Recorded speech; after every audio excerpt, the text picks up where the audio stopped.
महकमा मौसमियात के मुताबिक मुल्क के बेशतर इलाकों में मौसम शदीद गर्म और खुश्क रहेगा, जबकि बलूचिस्तान, खैबर पख्तूनख्वा, जनूबी पंजाब और खिता पोठोहार में बारिश का इम्कान है। आज से मगरबी हवाएं मुल्क के बालाई और मगरबी इलाकों में दाखिल होकर बारिश बरसाएंगी। महकमा मौसमियात के मुताबिक आज से 26 मई के दौरान इस्लामाबाद, पंजाब, खैबर पख्तूनख्वा और कश्मीर में बारिश की तवक्को है।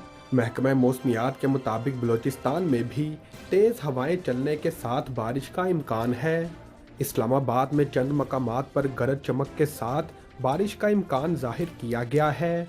कोयटा, कलात, तुरबत, रसबेला, खजदार, कच्छ, पंजगोर, पेशावर, कोहाट, करम, वज़ीरिस्तान, बन्नू और डेरा इस्माइल खान में बारिश मतवक्के है।